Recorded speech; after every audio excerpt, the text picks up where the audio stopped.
Theory कहती है कि अगर other thing remaining the same, बाकी चीजें वैसी की वैसी रहें, ठीक है जी, तो अगर इकोनॉमी के अंदर सप्लाई ऑफ मनी ज्यादा होती है या क्वांटिटी ऑफ मनी ज्यादा होती, इन अदर वर्ड्स के लोगों के पास पैसा ज्यादा होता है, तो फिर दो बातें होंगी। एक कि वैल्यू ऑफ मनी डिक्रीज होगा, और दूसरी बात कि जनरल प्राइस लेवल इकोनॉमी के अंदर इंक्रीज होगा। तो पहली बात यह कि अगर सप्लाई ऑफ मनी इंक्रीज होती है तो एक तो इकोनॉमी के अंदर वैल्यू ऑफ मनी गिरेगी, लोगों के पास ज्यादा पैसे आएंगे तो पैसे की कदर कम होगी, और दूसरी बात यह कि जब लोगों के पास पैसे ज्यादा आएंगे तो वो स्पेंड ज्यादा करेंगे, जिसकी वजह से इकोनॉमी के अंदर जनरल प्राइस लेवल बढ़ जाएगा, यानी चीजें महंगी हो जाएगी। क्लियर? तो क्वांटिटी थ्योरी ऑफ मनी ये कहते हैं कि इन अदर वर्ड्स कि value of supply of money का यानी क्वांटिटी ऑफ मनी का, जितना लोगों के पास पैसे आएंगे उनका प्राइस लेवल के साथ पॉजिटिव रिलेशनशिप है। लोगों के पास पैसे आएंगे तो वो लोग पैसे खर्च करेंगे, वो पैसे खर्च करेंगे तो इकोनॉमी के अंदर जनरल प्राइस लेवल बढ़ेगा, यानी चीजें महंगी होती जाएंगी। और दूसरा नेगेटिव रिलेशनशिप है वैल्यू ऑफ मनी के साथ, यानी लोगों के पास पैसे ज्यादा होंगे तो पैसे की कदर कम हो जाएगी। तो ये कहते हैं क्वांटिटी थ्योरी ऑफ मनी। फिर उसने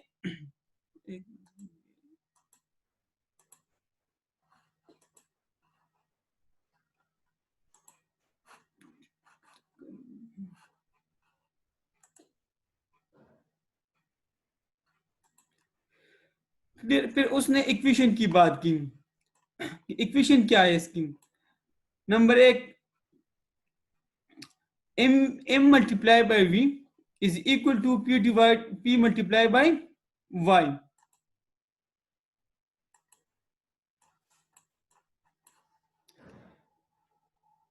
where m is supply of money या quantity of money, ये m क्वांटिटी ऑफ मनी या मनी सप्लाई को शो करते हैं, जबकि v is the velocity of circulation of money, कि मनी कितने सर्कुलेट करें। फॉर एग्जांपल कितने हाथों से मनी होकर गुजरती हैं। फॉर एग्जांपल ए ने बी को दिया, बी ने सी को, सी ने डी को, कि इसकी सर्कुलेशन कितनी है, मनी कितने हाथों से होकर गुजरती है। फॉर एग्जांपल मिस्टर ए ने बी को दे दिया और मिस्टर बी ने घर में सेव कर दिए, नहीं, मिस्टर बी ने मिस्टर सी को, मिस्टर सी ने मिस्टर डी को, मिस्टर डी ने मिस्टर ई को। क्लियर? तो इसको कहते हैं सर्कुलेशन ऑफ मनी, कि वो कितने हाथों से होकर गुजरती है, यानी कितनी फ्रीक्वेंटली मनी मूव कर रही है इकोनॉमी के अंदर। P is the price level and Y is the national output या नेशनल इनकम। तो इस इक्वेशन का मतलब ये है कि सप्लाई ऑफ मनी का प्राइस लेवल के साथ पॉजिटिव और वैल्यू ऑफ मनी के साथ नेगेटिव रिलेशनशिप है। ठीक है सुंदर जी? तो यहां तक क्लियर है कि नहीं?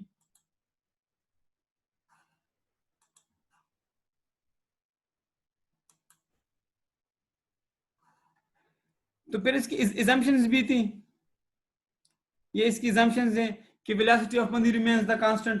तो criticism क्या है? velocity of circulation of money is not remain the constant। ये जरूरी नहीं है कि velocity of money constantly circulate करें, बल्कि कभी ज्यादा भी हो सकती है, कभी कम भी हो सकती है। दूसरी बात ये कि real GDP is not is only influenced by monetary variable।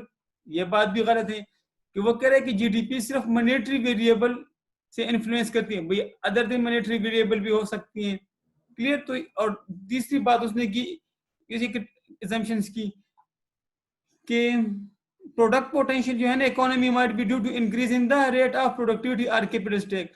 Product potential मैंने आपसे कहा था कि प्रोडक्ट पोटेंशियल वो पॉइंट होते हैं जहां हमारे पास रिस्ट्रिक्शन आ जाती है, उससे आगे हम नहीं जा सकते। वो कहते हैं कि प्रोडक्ट पोटेंशियल में इंक्रीज आ सकता है, लेकिन सिर्फ कैपिटल स्टॉक से, या अगर आपके पास कोई रिसोर्स डेवलप हो। हम कहते हैं नहीं यार, मनी सप्लाई से भी प्रोडक्ट पोटेंशियल में इंक्रीज आ सकता है। तो यही assumption उसकी क्रिटिसिज्म की है।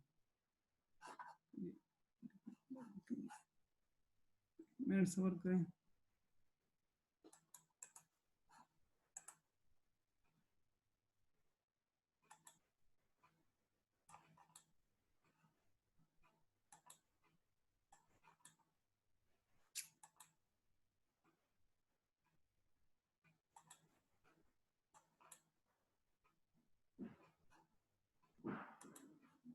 जी, तो इस पॉइंट में किसी को कोई कंफ्यूजन है तो पूछ लें।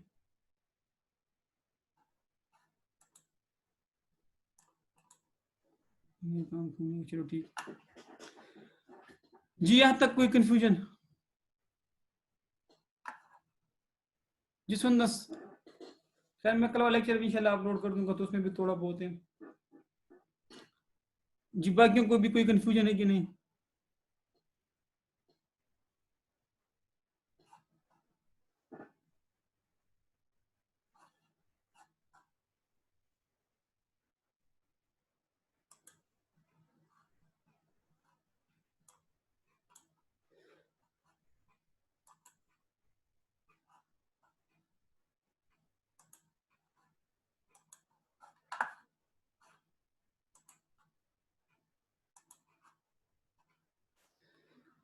अच्छा, फिर हमने पढ़ा था इन्फ्लेशन, और इन्फ्लेशन मैंने आपसे कहा था कि a continuous increase in the price level of good is called inflation.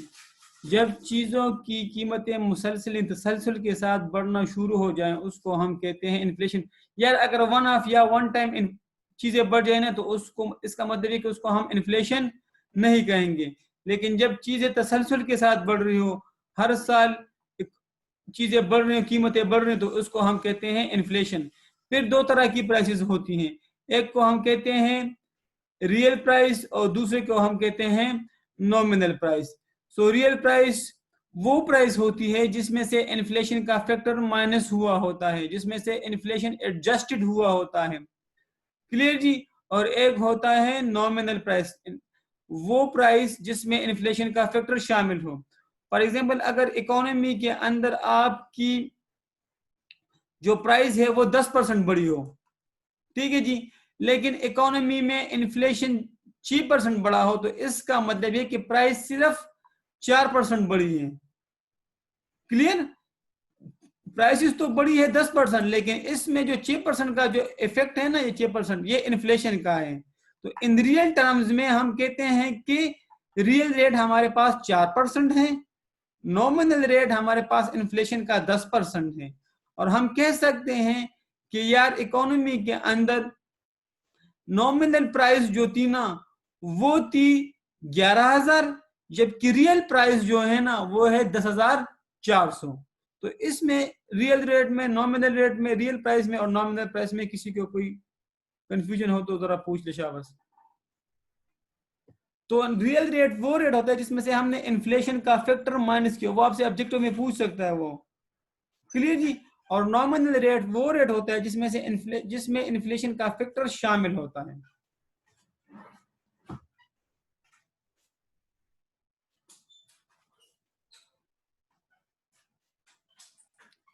जी,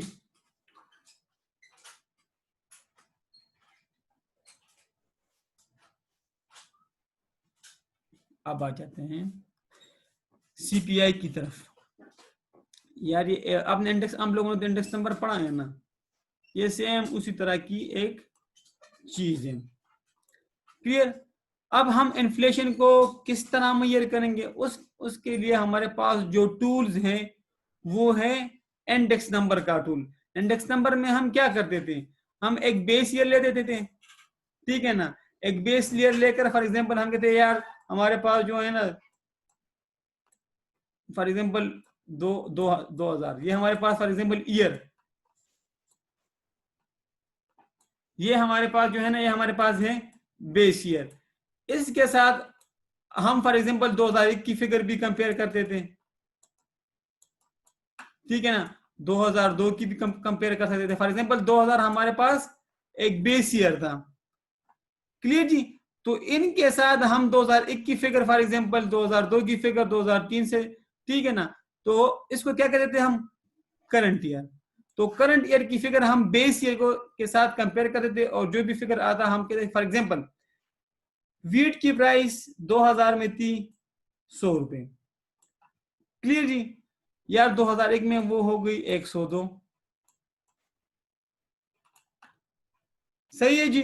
तो हम कह सकते हैं कि फॉर एग्जांपल ये 102 से मैं 100 माइनस कर दूं और 100 पे डिवाइड कर दूं, तो ये मेरे ख्याल से 2% आता है ना, 2% आता है ना। और फिर 100 से मल्टीप्लाई भी करूँ तो तकरीबन 2% ही आ जाएगा। ठीक है, तो हम कह सकते हैं कि यार बेस ईयर के मुकाबले में हमारी वीट की प्राइसेस 2% बढ़ी है। आप कोई और एग्जांपल भी ले सकते हो। तो कहने का मतलब ये है कि इंडेक्स नंबर में या कंज्यूमर प्राइस इंडेक्स में हम चीजों को कंपेयर कर लेते हैं आज की अमाउंट बेस ईयर की अमाउंट के साथ, तो इसको कहते हैं कंज्यूमर प्राइस इंडेक्स नंबर। अब आप देखिए, it is a measure of basket. यार एक दफा उसने सवाल पूछा है आप लोगों से कि यार जरा लिख ले कि कंज्यूमर प्राइस इंडेक्स नंबर किसे कहते हैं और इसके लिमिटेशंस क्या क्या हैं, किन किन चीजों पर कंज्यूमर प्राइस इंडेक्स नंबर मतलब कंज्यूमर प्राइस इंडेक्स नंबर की खामियां क्या क्या हैं। तो 4 नंबर के लिए उसने पूछा। इस स्टेज पे वो आपसे कैलकुलेशन, मुझे नहीं लगता कि वो आपसे कैलकुलेशन करवाएगा। क्यों? क्योंकि वो ऑलरेडी ये आपसे क्यों में कर चुका है और डिटेल में कर चुका है, फिशर और पाश और पता नहीं लेस्पेयर उसके फार्मूले, तो वो आपसे मेरे ख्याल से कर चुका है ये चीजें।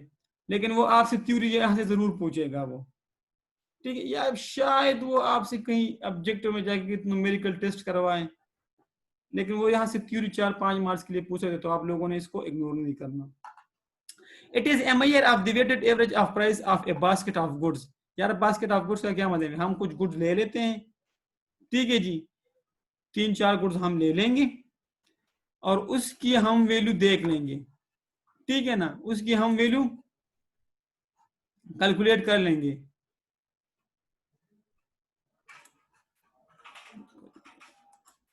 उसकी हम वैल्यू कैलकुलेट कर लेंगे इस तरह। ये बास्केट ऑफ गुड्स की कुछ चीजें हम ले लेंगे। यार इसको बास्केट ऑफ गुड्स क्यों कहते हैं कि हम मतलब बास्केट में हम बहुत सी चीजें डालते हैं ना जब हम शॉपिंग करते हैं, तो इसलिए इसको बास्केट ऑफ गुड्स भी कहते हैं।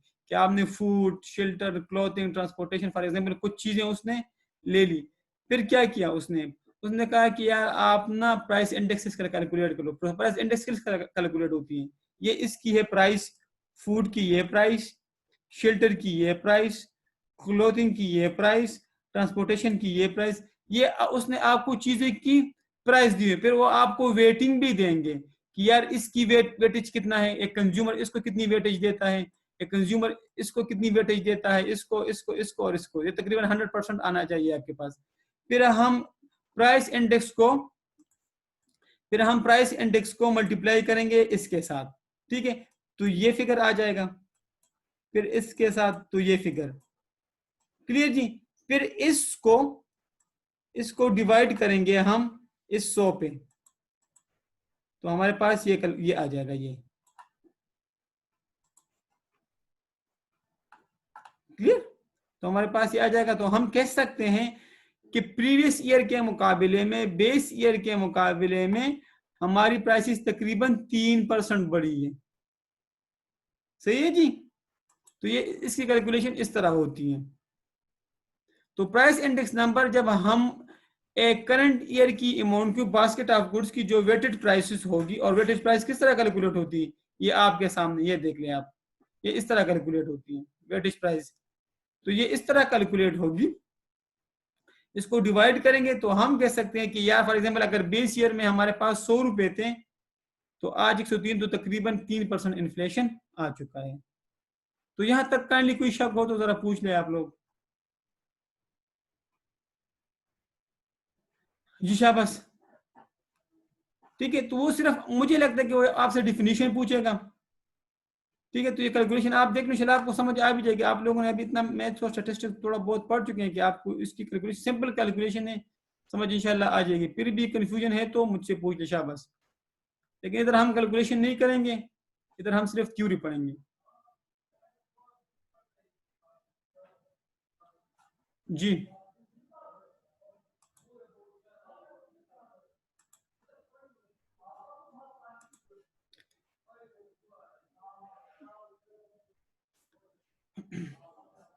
जिसुंदस, शमील, आसिफ, ये देखें आप, ये let's say that the weightage price index after the next year was दुमरा, ठीक है ना, इतना है। This does not mean that the inflation has risen by 6% because the index that was the annual change is based on 1/3।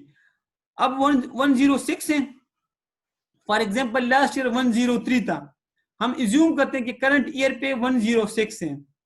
Clear? आपको calculation बता रहा है कि किस तरह आपने सीपीआई कैलकुलेट करना है कि 106 आज 106 बेस ईयर में 103 था, तो यार करंट ईयर में कितना बढ़ा है, तो आज आप 106 से 103 माइनस करोगे, 103 पे डिवाइड करोगे, वेटिंग पे डिवाइड करोगे, 100 से मल्टीप्लाई करोगे तो आपके पास परसेंटेज में जवाब आ जाएगा। तो 10 current year minus base year divided by base year multiply by 100 is equal to 2.91। तो मुझे लगा अगर वो चला गया ना न्यूमेरिकल की तरफ, तो शायद वो आपसे ऑब्जेक्टिव में इस तरह की कैलकुलेशन वो पूछ लें। तो काइंडली आप लोग इसको देख लें। अभी आप पूछे शाबाश।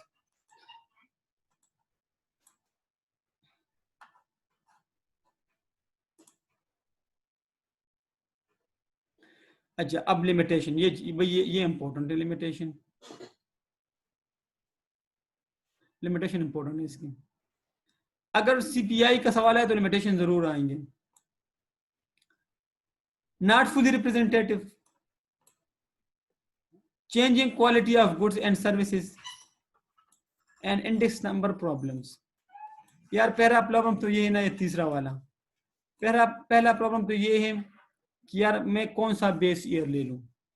सबसे पहला प्रॉब्लम कि इंडेक्स नंबर, जो हम बेस ईयर लेते हैं ना, एक हम लेते हैं बेस ईयर, एक लेते हैं हम करंट ईयर। तो करंट ईयर आज का, लेकिन मैं आज की चीजें किस ईयर से कंपेयर कर लूं भाई? 2000 से कर लूं, 2005 से कर लूं, 2010 से कर लूं, 15 से कर लूं, या 2019 से कर लूं? बेस ईयर के सिलेक्शन में बड़ा मसला आता है जी। तो इंडेक्स नंबर की पहली खामी यह है कि हम बेस ईयर सही तरीके से सेलेक्ट नहीं कर सकते कि अगर मैं आज की चीजें की प्राइस कंपेयर करना चाहूं तो भाई मेरा बेस ईयर क्या होना चाहिए। दूसरा जो प्रॉब्लम है, मैं इसलिए थोड़ा सा अपोजिट जा रहा हूं कि ये पहले पहले आसान आसान कर दें। दूसरा जो प्रॉब्लम है वो ये है भाई मेरे कि यार कभी कभी गुड्स की क्वालिटी की वजह से भी प्राइस बढ़ती है। ये जरूरी नहीं कि हर साल प्राइस, हाँ कुछ चीजें जो अच्छी क्वालिटी की होगी उसकी प्राइस भी बढ़ेगी, और उसकी क्वालिटी चूंकि अच्छी है तो वो महंगी भी होनी चाहिए उसूलन। आप मेरी बात समझ रहे हैं ना? तो नॉर्मली इंडेक्स नंबर में जो हम क्वालिटी ऑफ गुड्स होते हैं ना, तो उसको इग्नोर कर लेते हैं। एक चीज अच्छी क्वालिटी की होगी तो वो अच्छी प्राइस की बनी होगी, वो महंगी होगी, ये जाहिर बात है। लो क्वालिटी की गुड्स होगी तो उसकी प्राइस भी लो होगी।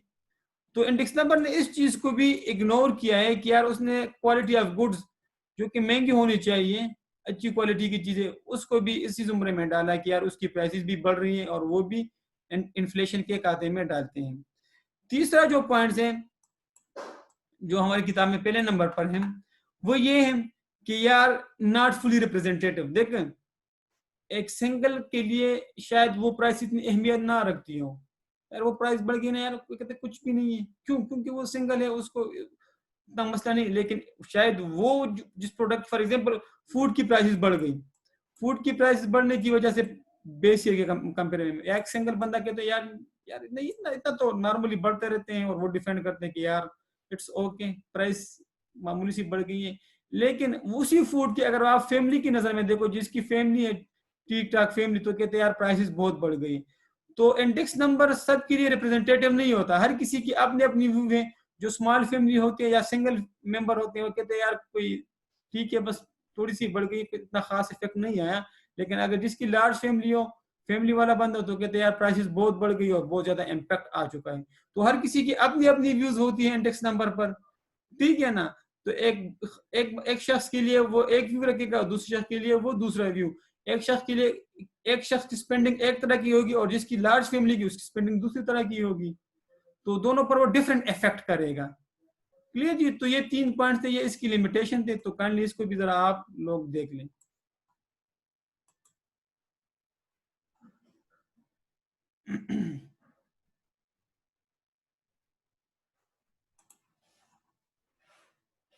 जी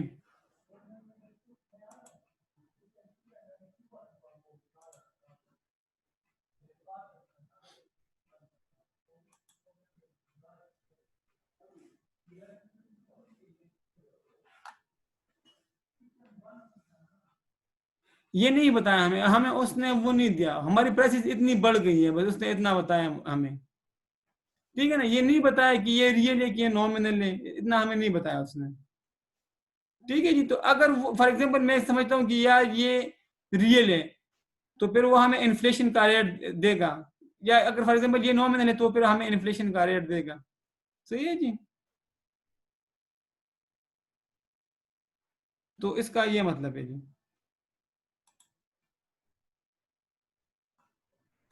जी पूछिए शाबाश।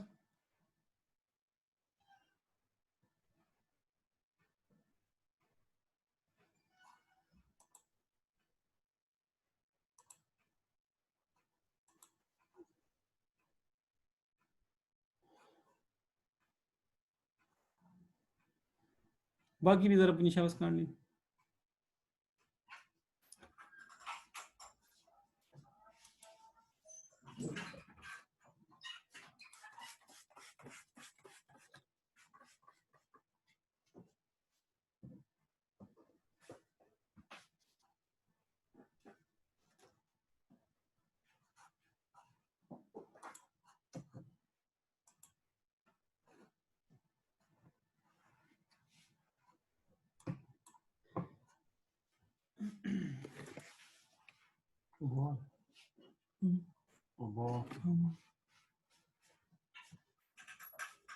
जी जी बिल्कुल। अगर वो आपको वो फिगर देंगे ना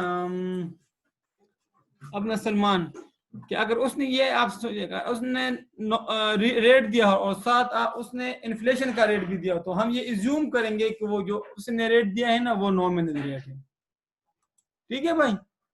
तो हम ये इज्यूम करेंगे कि उसने जो रेट दिया हुआ है वो नॉमिनल रेट। लेकिन अगर उसने इन्फ्लेशन का रेट ना दिया हो तो फिर हम कह सकते हैं कि यार ये रियल रेट है। इंशाल्लाह ये आप लोग जब CFA 4 पढ़ोगे ना, BFD, तो ये नॉमिनल रेट और रियल रेट और नॉमिनल इन्फ्लेशन और रियल इन्फ्लेशन इंशाल्लाह ये आपके फिर बिल्कुल क्लियर हो जाएंगे। तो इधर हमने सिर्फ इतना समझना है बस, ठीक है ना जी। तो काइंडली इसको आप इतने हद तक रख लें। अब आए थे इन्फ्लेशन की टाइप्स की तरफ, कि इन्फ्लेशन की टाइप्स कौन कौन सी हैं। यार लो इन्फ्लेशन, यार जब इन्फ्लेशन लो रेट पे चल रहा हो ना, तकरीबन 5 से या 5 से कम, तो इसको हम कहते हैं लो इन्फ्लेशन। हर साल तकरीबन 4%, 3%, 5% प्राइस बढ़ रहे, तो हम कहते हैं यार इन्फ्लेशन तो है लेकिन लो है, ठीक है जी। प्राइस तो बढ़ रही है लेकिन लो रेट पे बढ़ रही है। एक होता है हाई इन्फ्लेशन, जब आप तकरीबन 60 से 70 60 से 100 पर प्राइस इसके दरमियान बढ़े, फॉर एग्जांपल हर साल जो है ना 65, 70, 75% प्राइसेस बढ़ रही हो, तो उसको हम कहेंगे कि यार इन्फ्लेशन भी है और हाई इन्फ्लेशन रेट है, क्लियर जी।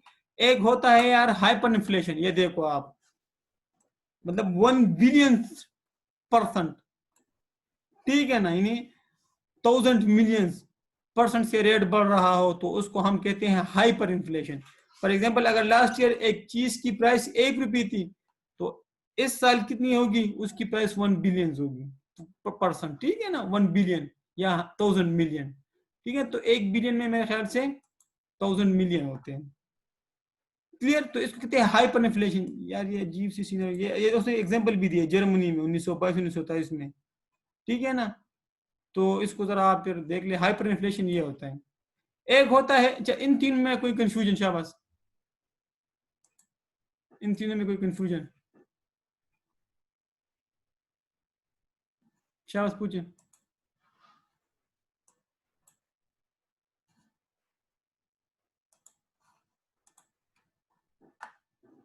चलो ठीक है, आ जाते हैं फिर। एक होता है डिफ्लेशन, या जब चीजें कंटिन्यूसली गिर रही हो, चीजों की प्राइस कंटिन्यूसली गिर रही हो, तो उसको डिफ्लेशन कहते हैं। ये इन्फ्लेशन के अगेंस्ट है। तो परसिस्टेंटली अगर गुड्स या सर्विसेज की प्राइस गिर रही हो, तो उसको हम कहते हैं डिफ्लेशन, क्लियर जी।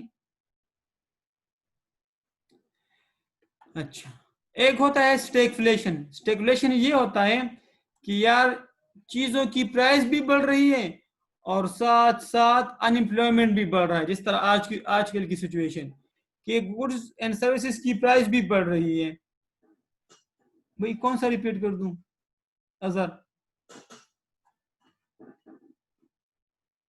अजहर भाई कौन सा रिपीट कर दूं?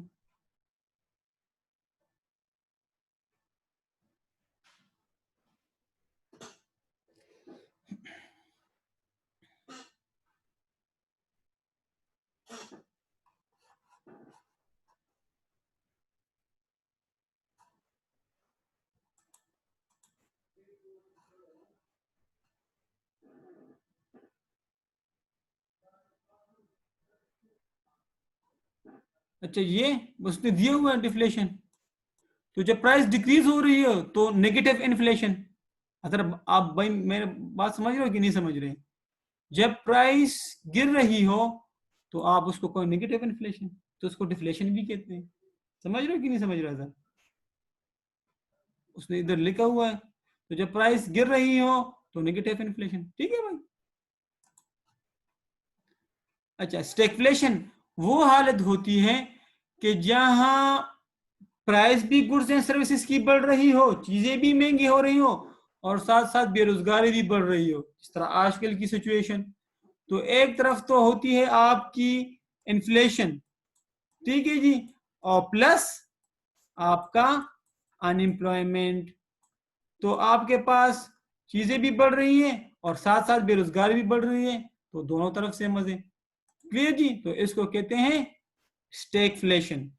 एक होती है वेज स्पेरल इन्फ्लेशन। वेज स्पेरल इन्फ्लेशन वो होती है कि जहां तनख्वाहों की वजह से तनख्वाहें बढ़ रही हो।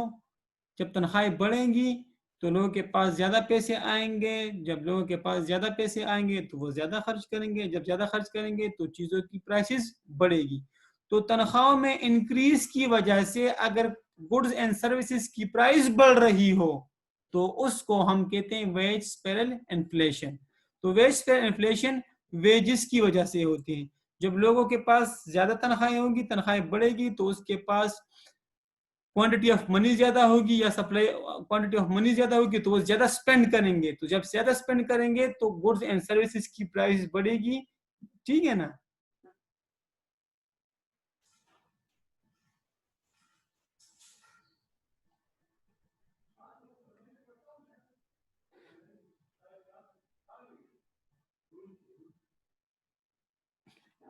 मैं नहीं समझा सलमान।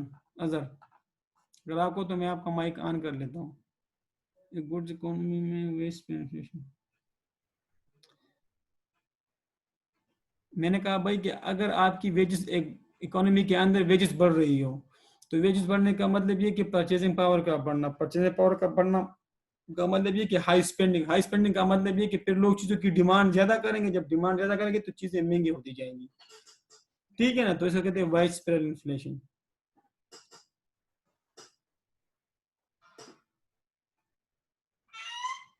ठीक है ना?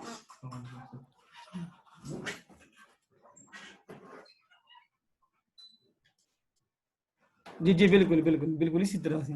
एक होती है मेल्ट इन्फ्लेशन। मेल्ट इन्फ्लेशन जो लो रेट से आपका प्राइस बढ़ रहा हो, लेकिन तकरीबन थोड़ा थोड़ा इन्फ्लेशन जो होता है ये इकोनॉमी के अंदर अच्छी चीज भी होती है। ठीक है ना? इससे आपके इंपोर्ट्स थोड़े से कम हो जाते हैं और एक्सपोर्ट्स ज्यादा हो जाते हैं। तो इंशाल्लाह इसको हम डिटेल में पढ़ेंगे।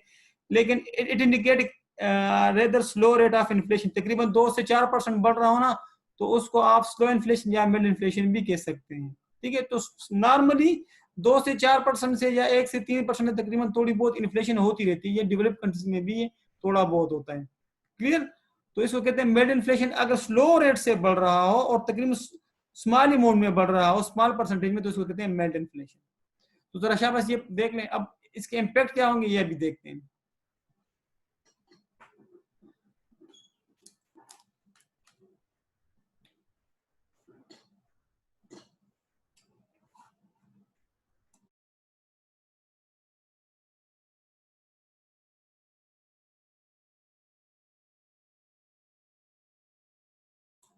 तो ये थोड़ी बहुत टाइप से इसको आप जरा देख लें। ऑब्जेक्टिव में वो आपसे पूछ सकते हैं। बाकियों को भी क्लियर है जी? अब इम्पैक्ट ऑफ इन्फ्लेशन क्या होंगे यार?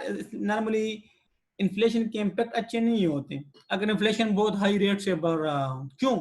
क्योंकि इन्फ्लेशन के बढ़ने से आपकी डिस्पोजेबल इनकम डिक्रीज हो जाती है। अब ये इतना आपको पता होगा डिस्पोजेबल इनकम क्या होती है, यानी आपकी परचेजिंग पावर कम हो जाती है। ठीक है ना, मतलब आप अगर आपके पास बहुत भी ज्यादा पैसे हो और इन्फ्लेशन इकोनॉमी के अंदर बहुत भी बड़ा हो, ठीक है ना, तो रियल परचेजिंग पावर, जो चीजों की खरीदने की सलाहियत होती है, वो कम होती है। तो फिर आप ज्यादा पैसे में भी कम चीजें खरीदते हो। तो ये इन्फ्लेशन का तो मेन इम्पैक्ट यही है।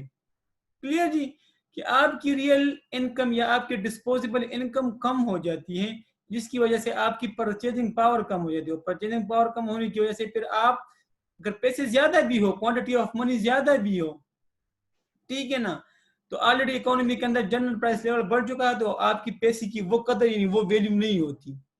क्लियर, तो फिर आप ज्यादा पैसों में भी कम चीजें खरीदते हो, आपकी परचेजिंग पावर कम होती है। तो नॉर्मली इन्फ्लेशन का इम्पैक्ट ये होता है। अब इसी पॉइंट्स को अब हम आगे पढ़ेंगे कि कास्ट ऑफ इन्फ्लेशन इम्पैक्ट या इसके नुकसानात क्या हैं। ये पॉइंट आगे भी आ रहे हैं, ये point income distribution of wealth या इनकम डिस्ट्रीब्यूशन, तो ये पॉइंट इधर भी क्लियर है। अब इन्फ्लेशन के नुकसानात क्या क्या है। कास्ट ऑफ इन्फ्लेशन, इसको आप लिख ले कि डिसएडवांटेजेस ऑफ इन्फ्लेशन, या इन्फ्लेशन के नुकसानात क्या क्या हैं। क्लियर जी, तो इम्पैक्ट ऑफ इन्फ्लेशन और कास्ट ऑफ इन्फ्लेशन तकरीबन सेम की चीजें हैं। अभी आप हम पढ़ते हैं, तो ये सवाल बहुत इंपॉर्टेंट है, ये सवाल कि इन्फ्लेशन के नुकसानात क्या क्या, इसके लोगों पर क्या असरात होंगे। अब पहला जो है ना, इनकम रीडिस्ट्रीब्यूशन। यार अगर इकोनॉमी के अंदर नॉर्मली ये गरीबों को बड़ा इम्पैक्ट करता है, इफेक्ट इसका नेगेटिव इम्पैक्ट होते हैं गरीबों पे, और नॉर्मली ये रिग्रेसिव इम्पैक्ट लेता है, रिग्रेसिव इम्पैक्ट। यार जो अमीर लोग हैं तो वो तो ऑलरेडी मतलब उसके पास वेल्थ वगैरह काफी ज्यादा होती है, तो अगर इकोनॉमी के अंदर इन्फ्लेशन बढ़ भी जाए तो उन पे इतना इम्पैक्ट नहीं आता जितना कि एक लोअर क्लास पे आता है। ठीक है ना, तो इम्पैक्ट क्या हुआ, रिग्रेसिव। रिग्रेसिव ना कि अमीरों पे कम इम्पैक्ट पड़ा और जो लोअर इनकम वाले लोग थे गरीबों पे ज्यादा, जिस तरह अगर इन्फ्लेशन बढ़ती है। क्लियर जी, तो जो सबसे इफेक्टेड क्लास होती है वो गरीब ही होते हैं। तो इकोनॉमी के अंदर फिर इसका इम्पैक्ट रिग्रेसिव हुआ। रिग्रेसिव का मतलब ये है कि इनका इम्पैक्ट गरीबों पे ज्यादा, नेगेटिव इम्पैक्ट, और अमीरों पे कम। तो इनकम रिडिस्ट्रीब्यूशन, अमीरों के लिए तो उसकी इनकम उतनी की रही, लेकिन गरीबों के लिए उसकी इनकम मजीद कम हुई, उसकी परचेजिंग पावर मजीद कम हुई। तो इनकम रिडिस्ट्रीब्यूशन का मतलब ये है जी। इस पहले पॉइंट में कोई कंफ्यूजन जी।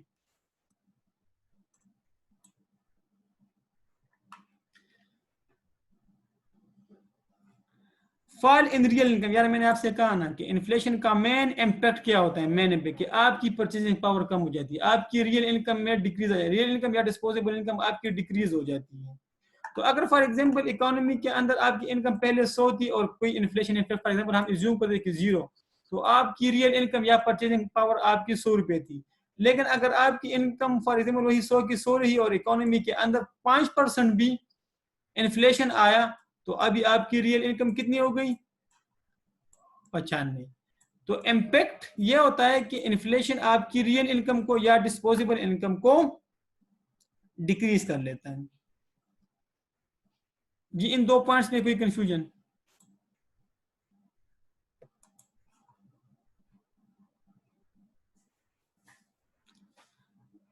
तीसरा जो पॉइंट है ना, नेगेटिव रियल इंटरेस्ट रेट। यार अगर एक बंदा सेविंग करना चाहता है, ठीक है ना, और वो कहते हैं यार मैं 100 रुपए सेव कर लूंगा, एक साल बाद मुझे 10 रुपए मिलेंगे। लेकिन जब उसने देखा कि इकोनॉमी के अंदर इन्फ्लेशन भी फॉर एग्जांपल बढ़ गई है, 0 से फॉर एग्जांपल 5% पे पहुंच गई है, तो एक साल बाद मुझे कितने पैसे मिलेंगे, वही 5 रुपए। अगर मैं आज 100 रुपए इन्वेस्ट कर लेता हूँ और एक साल बाद मुझे 110 मिलेंगे, यानी 10 रुपए सूद के साथ, लेकिन एक साल बाद आपकी इन्फ्लेशन भी बढ़ गई होगी, ठीक है, तो भाई उसूलन तो मुझे 10 रुपए मिलने चाहिए थे एक साल बाद, लेकिन अगर एक साल बाद मुझे 10 रुपए मिलेंगे तो वो 5 रुपए के बराबर होंगे। क्यों, क्योंकि इकोनॉमी के अंदर इन्फ्लेशन आ चुका है, तो वो फिर सेविंग नहीं करेगा एक बंदा, वो डिस्करेज हो जाएगा ना कि आज अगर मैंने पैसे सेव भी कर दूं और बाद में मुझे सूद भी मिले और मुझे मेरे प्रिंसिपल भी मिले, लेकिन इन्फ्लेशन का रेट बढ़ चुका होगा, जिसकी वजह से मेरे पैसे की वो वैल्यू नहीं होगी जो आज मेरे पैसे की है, तो भाई मैं क्यों सेविंग करूं। इंटरेस्ट रेट पर नेगेटिव इम्पैक्ट पड़ेगा। क्लियर जी। या दूसरा एंगल आप इसका ये भी देख सकते हैं कि फॉर एग्जांपल वो कहते हैं हमें आपको ना 10% पे मतलब आप रखो, हम आपको सूद देंगे। आप कहते हो चलो ठीक है, लेकिन आपको कि सर इन्फ्लेशन का रेट क्या होगा, ठीक है ना। वो कहेगा यार भाई मेरे इन्फ्लेशन का रेट जो अगले साल होगा ना तो वो 5% होगा। तो इसका मतलब ये है कि आपको फिर नेट रियल रेट जो होगा ना वो 5% पे सूद मिलेगा, ना कि 10% पे। नॉमिनल तो होगा 10%, लेकिन उसमें से अगर आप 5% इन्फ्लेशन का फैक्टर माइनस कर ले तो रियल आपको 5% ही मिलेंगे। क्यों? क्योंकि ऑलरेडी 5% इन्फ्लेशन बढ़ चुका होगा एक साल बाद। तो आप कहोगे यार ये तो मुझे 5% का फायदा मिल रहा है, ठीक है ना, मुझे तो 10% का फायदा नहीं मिल रहा। तो ये नेगेटिव इंटरेस्ट रेट का ये मतलब भी है। ये तो इस पॉइंट्स में कोई कंफ्यूजन?